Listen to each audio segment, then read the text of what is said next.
आज के इस रहस्यमयी चर्चा में हम एक ऐसी घटना की गहराई में जाने वाले हैं जो सच में किसी के भी रोंगटे खड़े कर सकती है।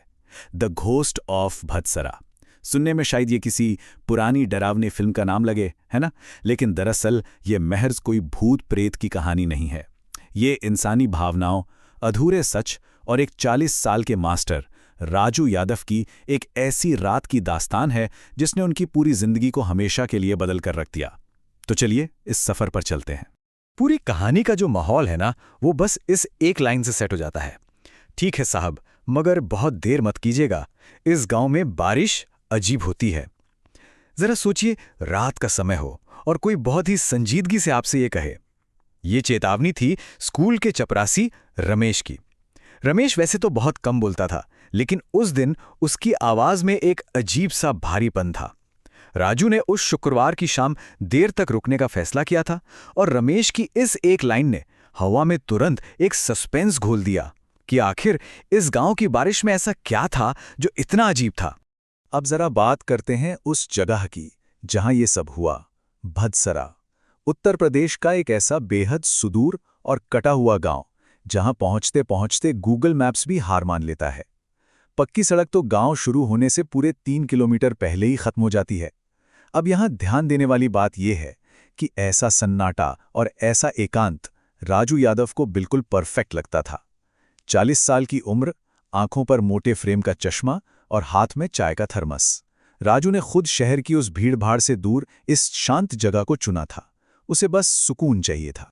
तो वो स्कूल आखिर दिखता कैसा था? श्री गणेश प्राथमिक विद्यालय का नक्शा बहुत ही सीधा साधा था। कुल 5 क्लासरूम, एक लंबा सा बरामदा और एक ऑफिस जहां राजू बैठकर अपना काम किया करता था। लेकिन इस इमारत के ठीक पीछे एक और चीज थी, एक पुराना पत्थर से बंद किया हुआ कुआं। और सच कहूं तो ये कुआं कोई मामूली जगह नहीं है। ये इस पूरी कहानी का सेंटर पॉइंट है, एक ऐसा साया जो हर पल कहानी में मंडराता महसूस होता है। पूरे 100। जी हाँ, यही वो असल कारण था जिसकी वजह से राजू उस रात स्कूल में रुका था। उसे यूनिट टेस्ट की 100 से भी ज्यादा कॉपियां जांचनी थीं। गांव में बिजली का तो कोई भरोसा वैसे भी नहीं रहता, इसलिए वो बस एक टिमटिमाती हुई ट्यूबलाइट के नीचे अपने लाल पेन और ठंडी होती चाय के सहारे अकेला उस ऑफिस में बैठा था। उस रात हालात बहुत तेजी से बिगड़े। रात 9 बजे तक सब कुछ एकदम नॉर्मल और शांत था। राजू आराम से अपना काम कर रहा था। लेकिन जैसे ही 11 बजे अचानक बिना किसी चेतावनी के कमरे का तापमान झटके से 2 डिग्री गिर गया और बत्ती गुल हो गई। ये ठंड मौसम वाली ठंड नहीं लग रही थी, इसमें कुछ बहुत अजीब था। और फिर रात 12:30 बजे वो हुआ जिसकी रमेश ने चेतावनी दी थी।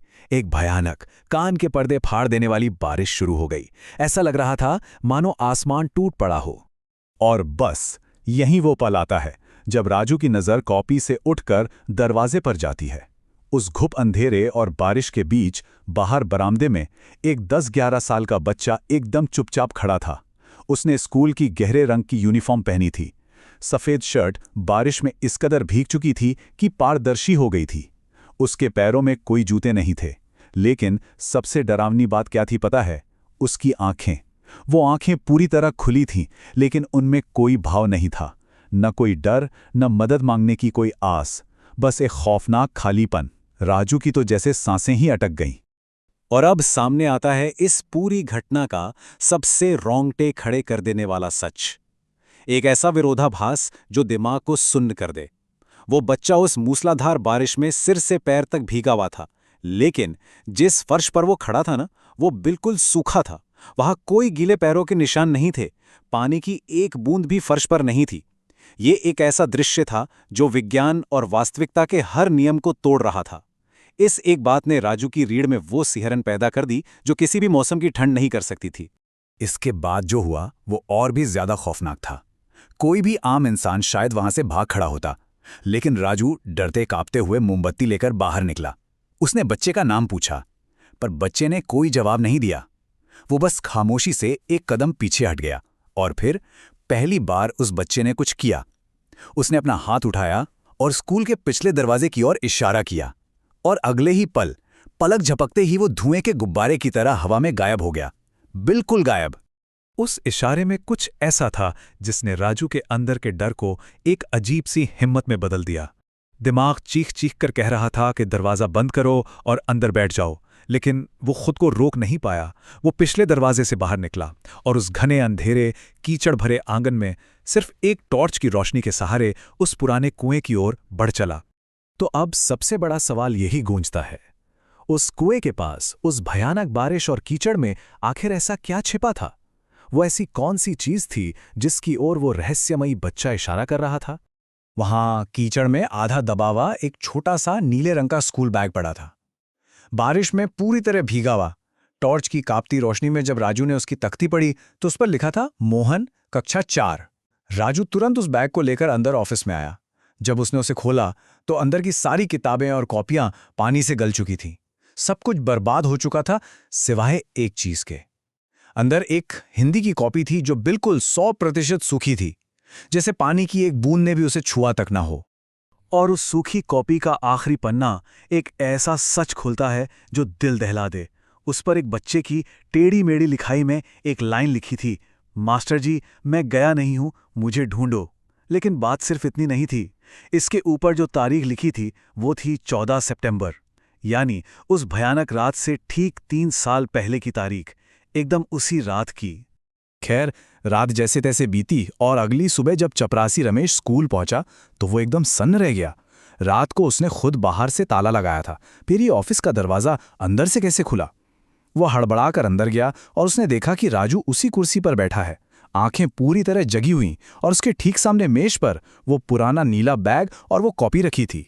रमेश की नज़र जैसे ही उस कॉपी पे पड़ी, उसके चेहरे का रंग ही उड़ गया। उसने जो बताया वो दिल तोड़ने वाला था। मोहन चौथी क्लास का ही एक बच्चा था जो ठीक 3 साल पहले 14 सितंबर के ही दिन अचानक गायब हो गया था। इत्तेफाक देखिए, उस दिन भी यूनिट टेस्ट था और उसका आखिरी सुराग, उसका बैग उसी पुराने कुएं के पास मिला था।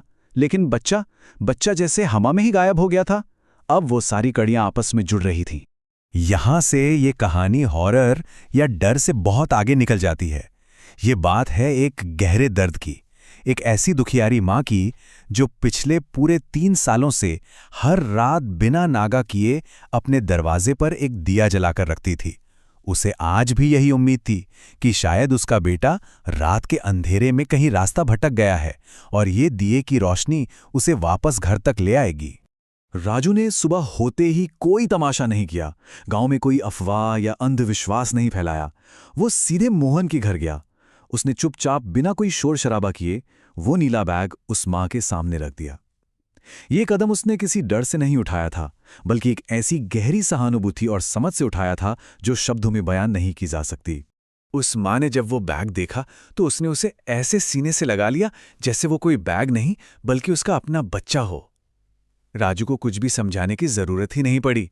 उस माँ का दिल सब कुछ अपने आप समझ गया था। उसके चेहरे पर उस वक्त जो भाव था ना, वो दर्द का नहीं था बल्कि एक अजीब सी सुकून भरी शांति का था। उसे ये जानकर शांति मिल गई थी कि उसका बच्चा उसे भूला नहीं है और अब आखिरकार वो शांति में है। इस घटना के बाद गांव को एक अजीब सा समाधान मिला। गांव वालों ने आखिरकार उस पुराने कुएं की खुदाई करवाई और काफी गहराई में पत्थरों के बीच उन्हें मोहन के अवशेष मिल गए। उसे वो अंतिम विदाई मिल गई जिसका वो हकदार था। राजू ने भी अपना ट्रांसफर रद्द कर दिया और हमेशा के लिए उसी भत्सरा गांव में रुकने का फैसला किया। और सबसे खूबसूरत बात पता है क्या हुई? उस पुराने कुएं के पास एक नया पौधा लगाया गया जिसे अब हर दिन पानी दिया जाता है। एक डरावनी रात ने असल में पूरे गांव को हमेशा की शांति दिला दी। इस पूरी चर्चा के अंत में बस एक ही ख्याल दिमाग में गूंजता है, जब रात के घने अंधेरे में भारी बारिश होती है तो क्या पता कौन से छिपे हुए सच आखिरकार अपने घर वापस जाने का रास्ता ढूंढ रहे हों। ये कहानी सिर्फ एक रहस्य नहीं है बल्कि दुख और शांति के संगम की एक बहुत ही गहरी मिसाल है। आज के इस विश्लेषण में हमारे साथ बने रहने के लिए आपका बहुत बहुत धन्यवाद।